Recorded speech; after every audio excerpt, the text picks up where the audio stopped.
Well, that was certainly something to say the least. By far the craziest trade deadline of my lifetime for the NBA and really any type of deadline we've ever seen.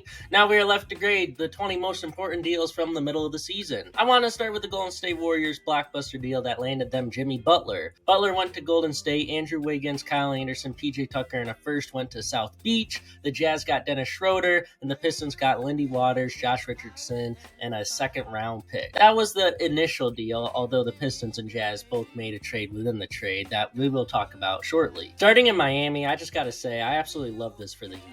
As a Suns fan, no matter what we gave up for Jimmy Butler, we would not have matched the return. So Miami clearly won in this regard. They turned a player who did not want to play for them at all into an 18-point per game scorer that is shooting 38% from three and has been stellar on defense. Not to mention, Andrew Wiggins in his Warriors form is a perfect player that embodies Heat culture in terms of how he plays on both ends. No matter how you look at it, Wiggins in Miami attached with a first-round pick, Kyle Anderson, and what they got in return for PJ Tucker is ultimately a winning return for the Miami Heat. I absolutely love it, and I'm giving them an A-.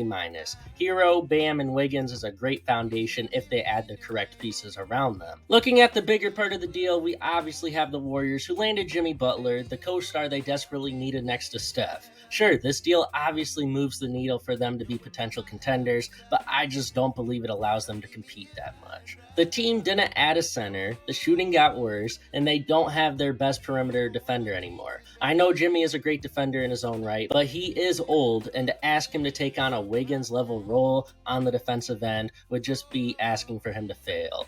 I love Jimmy, I love Steph, but I don't love the Jimmy trade for the Warriors, especially considering all the other holes the team still has. I grade this a B-, but in reality, I feel like it is still generous because look at it this way. They gave up two players with lots of value in Wiggins and Schroeder, a young productive player in Lindy Waters, a quality vet in the league in Kyle Anderson, for Jimmy Butler, who isn't a great regular season performer and isn't exactly the best fit for this Warriors team, especially in their system. As I said before, Dennis Schroeder was rerouted from Utah in the deal as the Pistons swooped in and landed him in exchange for newly acquired players in KJ Martin and Josh Richardson, along with the 2028 second-round pick that is also heading to Utah. I love this so much for the Pistons, as the team is still trying to elevate and make the postseason this year, but they aren't being overly aggressive and trying to land a superstar-level player who would cost a lot of money and assets. Adding Schroeder gives them an increased shot at playing for something, but it also allows Schroeder to regain the comfort he had in Brooklyn earlier in the year. I give the Pistons an A here, and I will be giving the Jazz a C+, as I think they could have got a little more in exchange for Schroeder. Kind of related to this deal, the Raptors sent Davion Mitchell to Miami for PJ Tucker and a second. Love it for the Heat, as Mitchell is the perfect embodiment of Heat culture, while the Raptors, I understand it, as Jamal Shed is similar and better for the long term. That was not the biggest deal the Raptors made, though, as they pulled off a surprising deal to land Brandon Ingram from the Pelicans. In this stunning deal, we saw Bruce Brown, Kelly Olynyk, a first and second round pick, head out to New Orleans. For the Pelicans, I thought this would be a perfect trade, right? But then I remembered. The team is currently sitting in last place with a 12-39 record. Looking at it in the future, the Pelicans will have the right foundations moving forward because they will now have a lot of open salary for next season as Bruce Brown's deal expires. That way they can add a stronger supporting cast around a team with a depth lineup consisting of DeJounte Murray, CJ McCollum, Herb Jones, Trey Murphy, and Zion. For the Raptors, I'm honestly just confused more than anything. Brandon Ingram is a player that values winning and wants to play on a winning team. The Raptors are 16-35, and sure, they have the right foundational pieces moving forwards in Scotty Barnes and RJ Barrett. I'm sorry, Emmanuel Quickley is a player I love, but paying him $32 million a year over the next 5 is going to make constructing a competitive team difficult, considering he is never on the court. And with Brandon Ingram becoming a free agent, and if I had to guess, unless the Raptors make an insane pitch to overpay him, honestly, I think he's gone after this year. So my grade for the Raptors is a C- right now, but the Pelicans are going to get an A- because they got value for a player they didn't even want. The Thunder made a trade with New Orleans too, as they landed Daniel Tice to immediately buy him out. I'm just disappointed in that move. Kyle Kuzma to the Milwaukee Bucks. Chris Middleton to the Washington Wizards. This certainly was not on anyone's wish list, but it happened. I guess the Bucks getting younger is good. Kyle Kuzma does have playoff experience and should have a newfound appreciation for winning culture after a disastrous stint with the Wizards, but at the end of the day, Kuzma to the Bucks is something we can't claim to be a win or a loss for the Bucks until after we see it play out. If Kuzma becomes an efficient shooter and can play how he played in 2024, where he averaged 22, 7, and 4 on 46% shooting from the floor and embraces the defensive end of the floor, this move will be good. Regardless of how he performs offensively, though, if he does not learn how to play defense, this trade will be bad, and the Bucks will be in trouble moving forward. For Washington, it's not a bad deal at all. They just missed out on so much value by holding on to him until now. The Wizards get a B, the Bucks get a C- for now, since I just don't see it fixing the issues they needed to focus on with their horrific defense that has been one of the worst of late. It's ranked bottom 5, bottom 3 maybe? I don't know. The Bucks just focus on the wrong thing though. The Wizards were surprisingly active after that, as they added Marcus Smart and the Grizzlies' 2025 first in exchange for Johnny Davis, Marvin Bagley, and 2 seconds. I gave both teams a B, as it helps them both financially and in the long term. The final deal involving the Wizards was the interesting Jonas Valanciunas trade, as they ended up shipping him to Sacramento for Sidy Cissoko and 2 seconds. B- for the Kings, as they didn't really need him, and B+ for the Wizards, since I really liked the return. My favorite player was traded to San Antonio, as De'Aaron Fox is now a new thread. Zach LaVine is a King now too, which is surprising considering the Bulls were actually able to trade him, which is something I was not expecting given their track record. Quickly, the Bulls get a B+ for finally moving LaVine and getting their own pick back, which is massive as it allows them to go ahead and tank. Sacramento gets an A+ easily. Sure, Zach LaVine might not be a great fit, their defense is going to be horrific, but no matter what, they were able to get LaVine along with 3 first-round picks and 3 second-round picks for De'Aaron Fox. Spin it however you want, but they maximize the value of Fox for the long term, and it is easily an A+ return. My favorite part of the deal is obviously going to be Fox heading to San Antonio. The Spurs may have not gotten a lot outside of Fox, but they somehow managed to keep every single young player and vet that they give high-level minutes to. There is just no way they managed to land Fox while keeping everyone. They still have Stephon Castle, Devin Vassell, Keldon Johnson, and Jeremy Sohan. All 4 were rumored to be headed out in any Fox deal, yet they kept all 4 and lost only Trey Jones and Zach Collins from their rotation. This is monumental for the Spurs moving forward, and now they can use those pieces to either build with Fox and Wemby by keeping them, or they could move them to add even better pieces around them.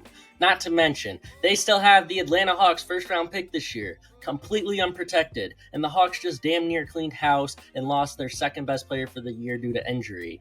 This trade has an extremely low chance, if any, of not working out, and it was by far the best trade for any All-Star guard we have seen in some time. A+ for the Spurs, and just overall, this was a win-win-win trade, which you don't always see, especially in a 3-team deal, and this is one of the best trades I've seen in a long time. I'm just going to say it. Top to bottom for all 3 teams, it's magnificent. This is a masterclass performance from all 3 GMs. PJ Tucker got traded 3 times this week, but the first deal sent him, Mo Bamba, and a second to Utah for Drew Eubanks and Patty Mills. Good deal for both sides of my eyes. The Clippers made 2 more trades after that, both coming on Thursday, as they made a deal with the Bucks, sending Kevin Porter Jr. to Milwaukee in exchange for Marjon Beauchamp. It is confusing off first glance, but at the end of the day, the Clippers have looked at young wings with great size and intangibles, likewise to a young Kawhi, and they just got one with a chance to develop him. And the Bucks just got a true bench scorer that was needed, even though they didn't correct anything on defense. The Atlanta Hawks were probably the worst team of the deadline in terms of teams that actually made moves, as they were just horrible. And the worst move was by far the Bogdan Bogdanović deal, as they sent him along with 3 seconds to the Clippers for Terrence Mann and Bones Highland. They got young players, sure, but they don't have their pick this year and made a move that will make them almost certainly a lottery team. Also, adding 3 of your own picks for this, come on. This is an easy F for the Hawks, and the Clippers get an A, since they just turned 2 players who were not even in their rotation into 3 second-round picks and a bench score they desperately needed. Masterclass by the Clippers. Big-time fleece. Before making the horrible trade with the Clippers, the Hawks traded a 19-point-per-game scorer who plays elite defense and a decent deal for them. DeAndre Hunter was sent to the Cavs for the LeVert, Niang, 3 seconds, and 2 first-round pick swaps. This was not at all bad for the Hawks looking at the deal specifically. However, this shows them intentionally looking to lose games and waving the white flag on their year, where they don't even have their own first-round pick. They're not going to get a good pick this year because they don't own their own. Makes absolutely no sense why they're tanking. It's not smart, but the deal, in theory, based on just looking at the deal for the returns, it was a good deal for them. The Cavaliers made my day by getting Hunter, though. My goodness. I have pushed for the Cavs to land DeAndre Hunter for 2 years now, and with it finally happening in his best season and the Cavs' best season, all I can say is that the Cavs starting five is solidified, and the team is now as serious as ever. A few weeks ago, my Suns landed Nick Richards for Josh Okogie in 3 seconds, a deal that was a C+ for Charlotte and a B+ for my Suns. This week, the Suns traded Yusuf Nurkic and a first to Charlotte for Cody Martin, Micic, and a second. All I will say to that is bye to Nurkic. I'm so happy. Suns get an A, the Hornets get a C+. I was shocked to see the Rockets land Jaden Springer in 2 seconds from the Celtics for only a second, but that was cool, I guess. And of course, the biggest trade of the deadline, easily the Luka Doncic trade. I'm going to break the entire deadline for the Lakers down thoroughly to end the video, so I will start with the Mavericks here.